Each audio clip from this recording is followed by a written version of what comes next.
Welcome to the Narrate podcast, where we aim to tell God's story with our lives. We'll be continuing to post the Sunday message each week, but we want to dive a little deeper and offer some content to supplement your life with God, and that's where our Beyond Sunday series comes in. Join Adam and Narrate staff as they provide thoughtful discussions, ideas, and interviews that go beyond the message you'll hear on Sunday. Will you just place yourself? Tell us a little bit give us the 5-minute version of your background. And I know you as this really intentional follower of Christ who moved to Helena from the South, but for the average person who's never met you, give us some context. Okay. From the beginning? Yeah, just place yourself. Like, who are you? How did you show up? And what we're going to get to is how is it that these estuaries resonate with your soul so well? But what's the background of you that? Yeah, so my background, I grew up in a Christian home. My grandfather was a Southern fundamentalist evangelist pastor. Hmm. So my parents, my dad kind of, my grandparents started a Christian school. So as far back as I can remember. Wow. South Carolina? North Carolina. North Carolina, sorry. Yeah, so from childhood, deep fundamentalist Christian upbringing. And then my dad left, when I was probably till I was about 5 or 6, we went to my grandfather's church, and then my parents got into the home church movement, kind of back to the, let's get to the authentic, Acts 2 stuff. Yeah, back in the 70s and 80s. Mm-hmm. So my parents started a little small church that met in an upper room, kind of like this, in Apex, North Carolina, like your office. And we did that for a couple years. And all the people that were in that church home group were all former missionary kids. So all the families had been served overseas in missions. And after about 2 or 3 years, everybody just got the call to go back. So they all went back to the mission field. My dad felt this urge and call to go to Israel. So he took the family to Jerusalem. I was 10. So we lived in Jerusalem for a year. And that didn't pan out. He went under the guise of a student and studied. But as a missionary. He was, I don't think he ever got support. Okay. I don't think he raised support. He just kind of was trusting the Lord would provide an avenue and something for him to do. He stepped out in faith. Just pure, unadulterated, I'm going to trust that God's calling me to do this. And he did it. Yeah, him and your mom. Holy cow. Him and my mom. And this was right after, I know how old you are and how much you remember about the TWA, the hijacking and all that. When the Assad got him free. We flew to Israel on this 747. I still remember it. There was nobody on the plane. It was just our family. Like, we were playing hide and go seek on this double-decker jet. Yeah. Wow. But anyway. Because everyone's still afraid from the hijacking. Yeah, it was just, people weren't traveling right then. But anyway, that had deep formational impact on me as a kid. Just that experience. I don't know how long you have to be on the mission field to be considered a missionary kid, but it felt like we were. But anyway, when we came back, my dad got back into construction and went back to the school that my grandparents started, and then did the typical high school boy rebellion, Okay. I was never really, I just was full of, desire and just... Yeah, was it intellectual rebellion or just behavioral? Behavioral, I think we were rebelling against the tradition, that the fundamentalism that we were steeped in, and it didn't jive with, you couldn't listen to, secular music, or, it's like, I can't, it just didn't comport. Because this is early 90s? Yeah, I graduated in 94, so it was late 80s, 90s. Yeah. And, so me and my brother, we just kind of always were really honored our parents. You know, we'd go to church. We had to go to church every Sunday, but then on the weekends and with our friends, it was just, you know, no holds barred, basically. Mm-hmm. And so my parents were struggling trying to find church, and they were going to a non-denominational church. And then my mom was raised Brethren. And so she took the family back. She was like, this isn't working. We need to get more traditional. We need to get into the Bible hardcore. And so we went to this Brethren church from the time I was in 9th grade to senior in high school. And we loved it. I mean, because it was the format and the structure, and it seemed like people took it serious. You know, it wasn't trying to... My brother and I had a real... what do you call it? The Christian, you know, music and the Christian culture, Christian subculture that was trying to kind of parallel the world, or the, you know, pop music or whatever. It just didn't... Kind of copying it. Yeah, it didn't jive with us. It was like, this isn't authentic. You know, we were just kind of like... but we liked the Brethren because the format... Do you know anything about Brethren churches? Mm-mm. Well, it's very dispensational. So it was extremely dispensational, which fit with the theology that my dad had on going to Israel and trying to figure all that. So, I mean, I learned to read the Bible through that lens. But you know, the Brethren movement was basically John Darby and a way earlier return to the basics, you know, return to the home church movement in England as a reaction to something else, So Anglican, Puritan or kind of Puritan, roots. or whatever it was, whatever that was. I don't remember now, but it appealed to us because it seemed really authentic. Because we're going to study the Bible, we're going to do it. You know, there was a big emphasis on. There's no pastor, so all the elders, you're lay people that become. Okay.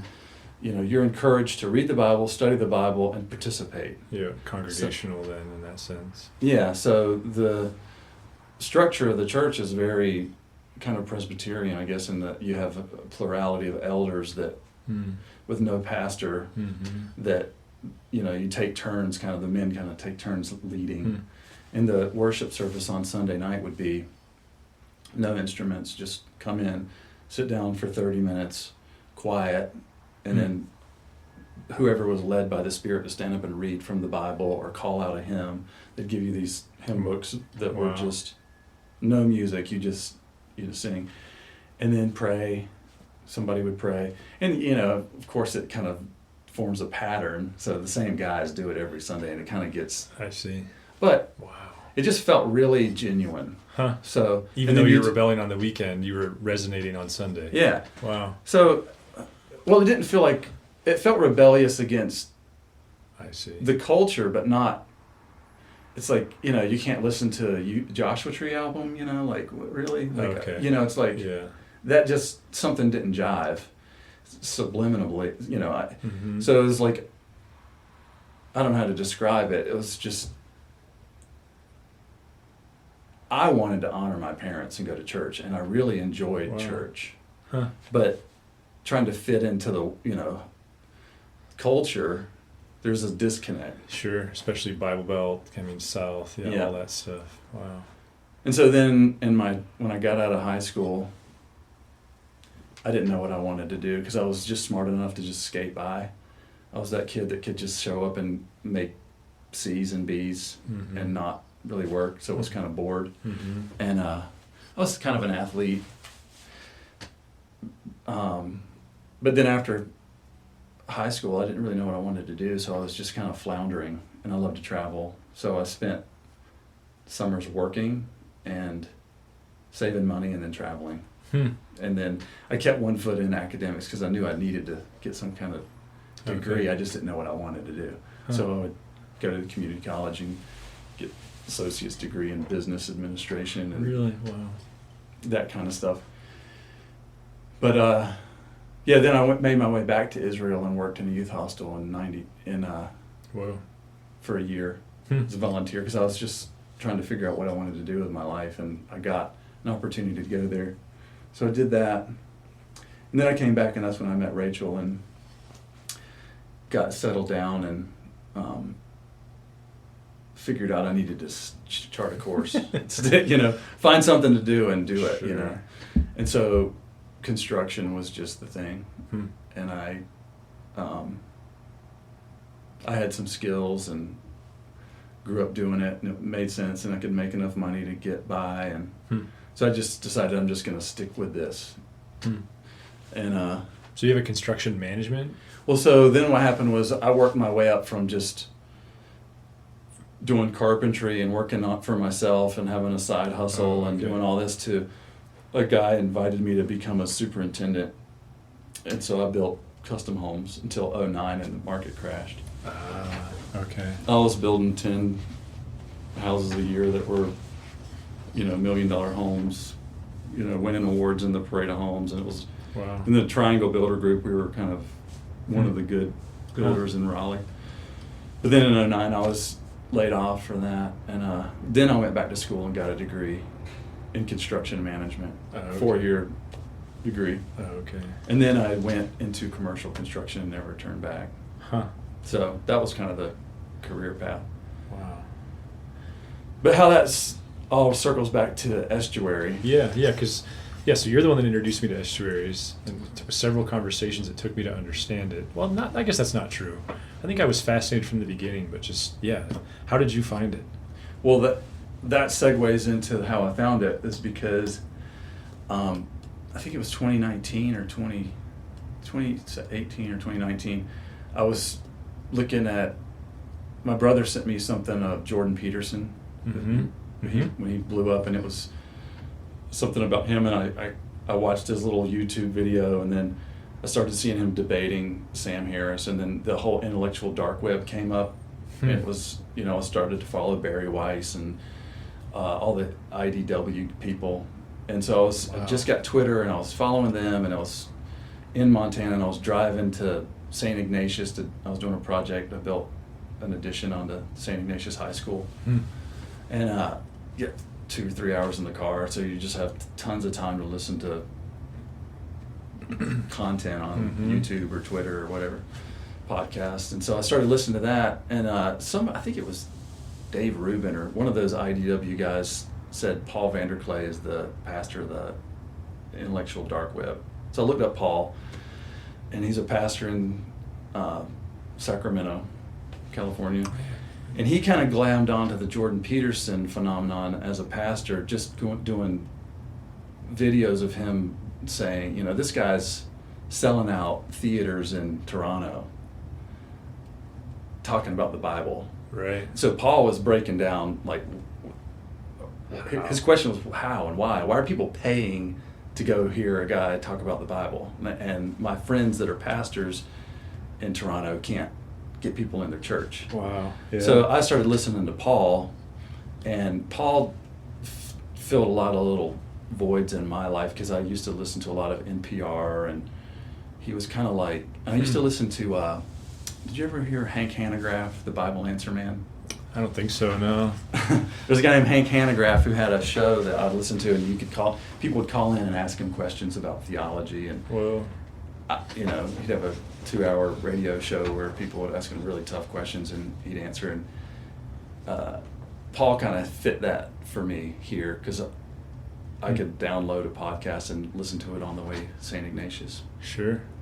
But Paul also had this podcast where he would invite open his calendar up to anybody that would want to call in and tell them their story. And so I called him, and he recorded it, but I didn't want him to put it online, because I was just kind of, I'm not a public person like that. I really wanted to just talk to Paul. And so we had a conversation, and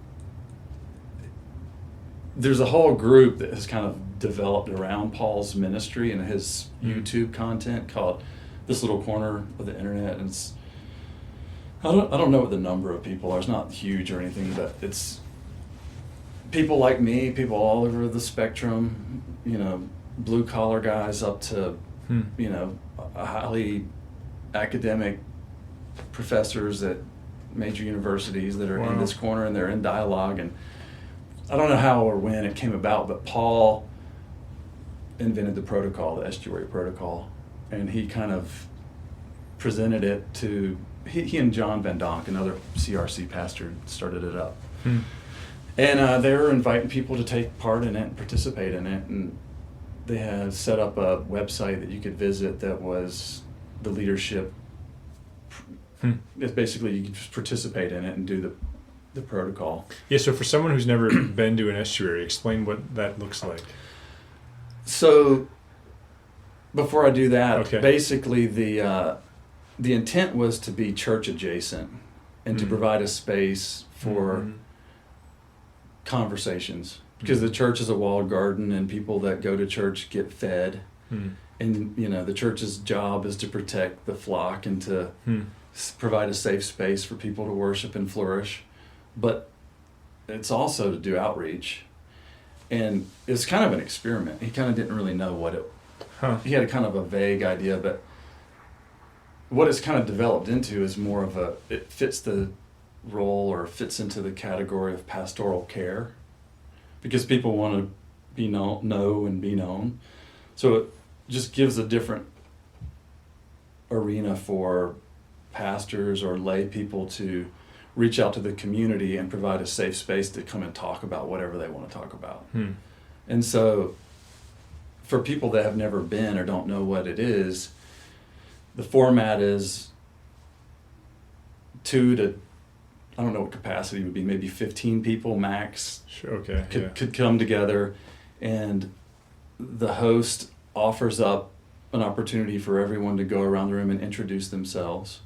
Then you go around the room again and you present a topic that you're thinking about, that's on your mind. Maybe it has to do with theology or politics or family concerns, work, whatever. Like really anything. Anything, right? Really.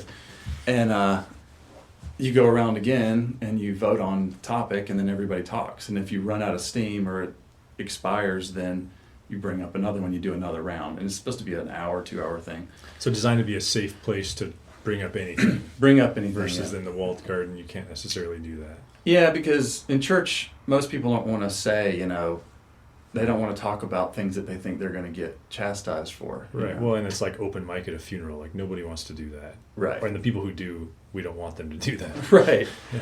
Right. Yeah. So it affords people the opportunity to be real and not have the fear of, condemnation, basically. I struggle with my belief, what I do, like this problem of evil. I really don't know if I believe, I don't know about this or that or why the church does this. And you can attack the church, you can attack the Bible, you can, have these critical high level conversations. And at the end of the day, it's like, well, welcome to the club, like we all have that, so. Do you know, did he, because it was born in the kind of post-2020 world, right? Is that, or was it before that? It was 2020, 2019, 2020. So I just wonder to what extent, was it a coincidence that this happened in the kind of cancel culture era and all that, or that for him that was intentional pushing back on, we've got to create safe places to talk about hard things and maybe even say things that in the end you take back, but just, do you know? Well, if you were to go on and start following this little corner and all the people the people that called him kind of in chorus with his, analysis of the Jordan Peterson phenomenon, it does, because you had, Jordan Peterson has a lot of different aspects of his personal, work. It's the political side, he's got the psychological side, he's got the theological side, the cultural side. But a lot of people are interested in him because of the work that he's done in his conversations with people like Sam Harris and the debates that he had with the new atheists, and how he's basically just brought a kind of closure to this strict materialist modernist view that's we're not in that anymore, whatever you want to believe of, like Joe Rogan type people, right, if the universe is not a specific personal God that Paul uses this term, God. There's God number one, God number two. God number one would be like the ineffable, non-personal creator God that if you don't believe in the Bible, you believe that something created us. I see, okay. And then you get into more narrow, specific revelation of God through the Bible. We can talk about that God, or we can talk about this God, or we can talk about both. Okay. But there's a lot of people that don't believe in God Right. number two that are open to talk about God number one. Yeah, and he's comfortable doing that. Yeah, and I am. And Right. it's like, back to going to the youth hostel and working and talking to people all over the world with different reasons why they came to Israel on their spiritual journey, to whether they're Catholic or Protestant or Orthodox or Baha'i or Jewish. I spent a year talking to people and asking them, why'd you come here? What's your, It's kind of the ministry of that youth hostel. So it kind of bled into this. It was appealing to me. It's like, I've done that. I enjoy that. Interesting. I enjoy meeting people on that plane of inquisitive, Just being curious about them. Yeah. Wow. And, a lot of people have fears or misinformation about what people believe. There's a caricature of a Protestant non-denominational person. They're in a box. And there's a caricature of a Catholic and so it's just, Estuary allows people to just tear those walls down and say, I might identify this way, but there's more to me than that. Yeah. So that just appeals to me on a real human level, just being real, going deep, being open, like, I have a deep, theological frame that I see the world through from my upbringing and the time that I've spent reading the Bible and studying, that a lot of times you don't really get into that, but there's so much area to meet people where they are. Yeah. So you've hosted a couple. Yeah. What stood out to you? I mean, because you've done them online, you've been to these conferences, but then you did a couple local. What stood out to you about those? Well, when I first brought this to you, I kind of wanted to do it outside of church, and Right. I wanted to do it, but then I'm just so busy, and I've just not had the time to set it up on my own. So Right. I really appreciate you slapping onto it. But It's been win-win. the thing that it was interesting to me is that within the church, and the fact that it was mostly Narrate people, it was interesting to see how that worked out, because it was more of a homogenous group. Right, so it wasn't like deconstructing college students or Right. whatever. It was, yeah.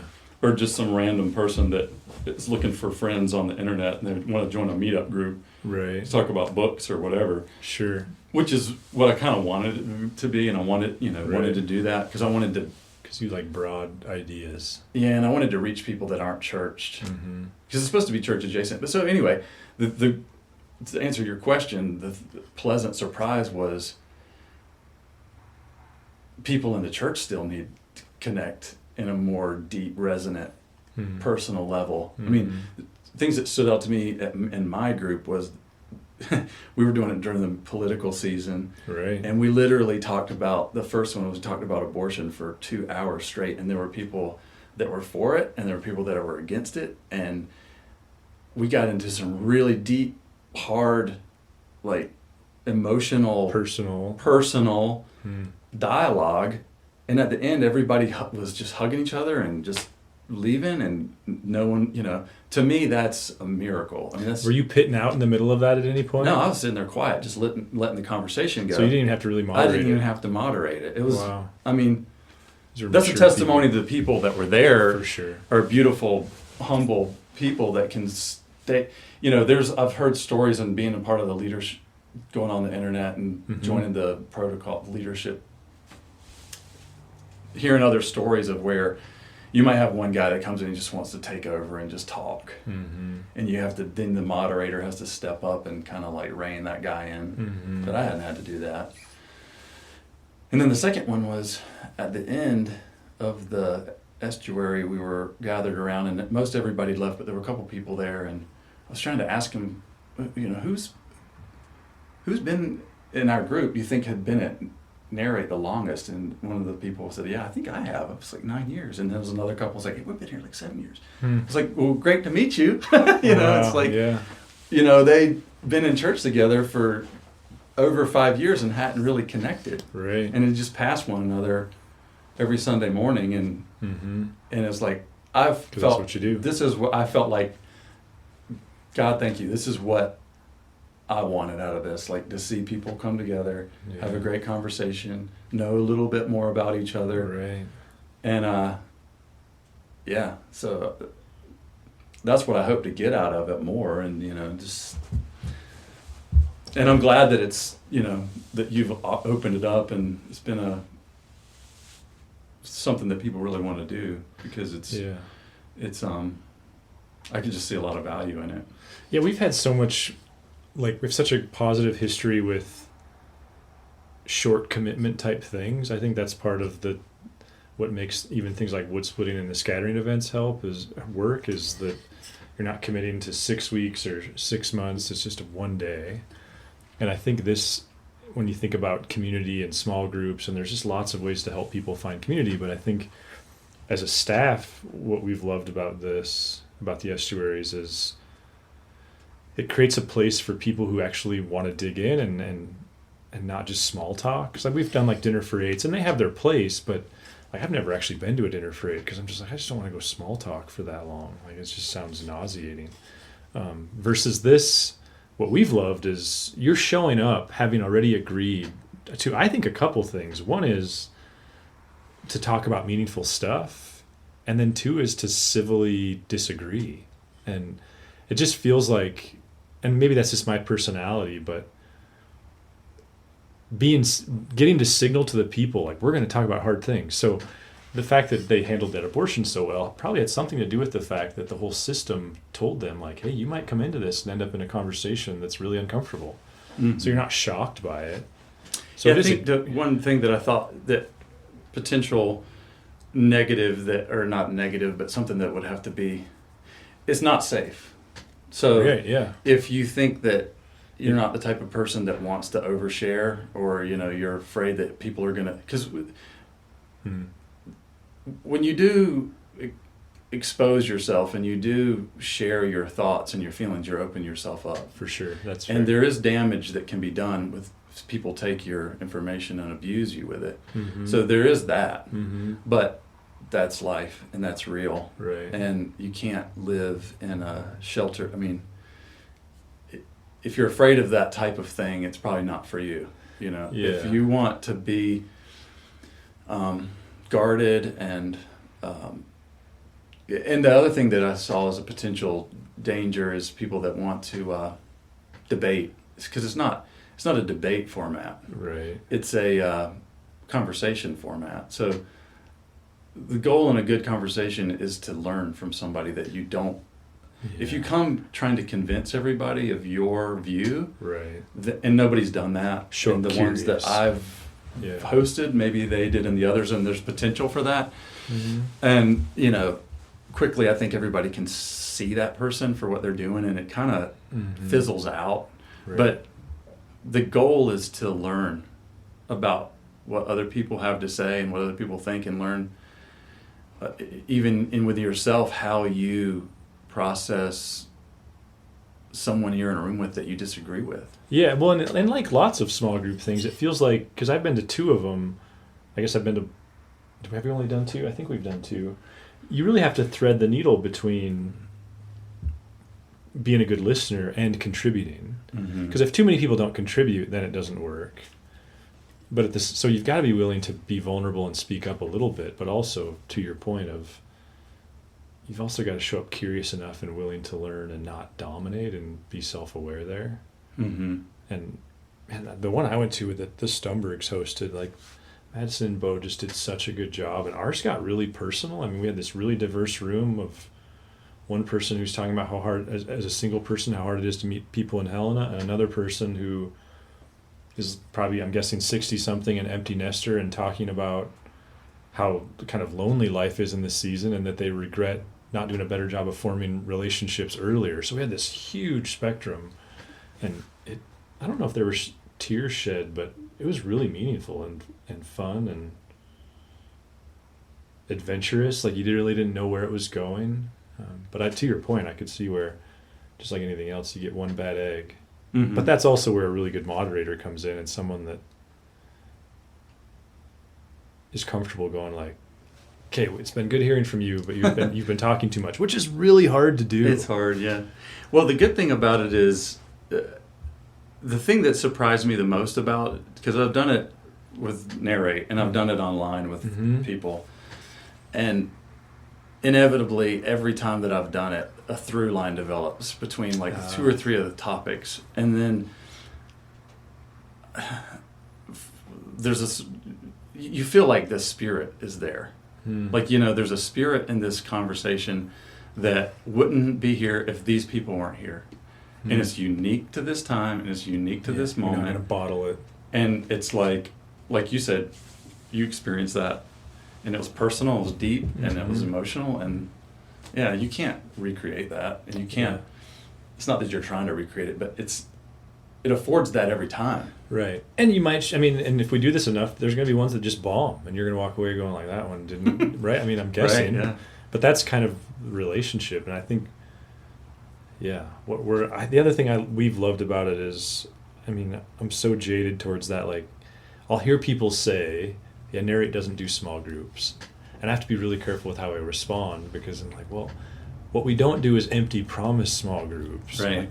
But we're small enough to where we can help you meet people, but at the same time, things like this, you do enough of them, and you might end up having met 1 or 2 people that you're like, man, I want to follow up with them. But you're getting to meet them. I had a coffee with one of the guys afterwards. Really?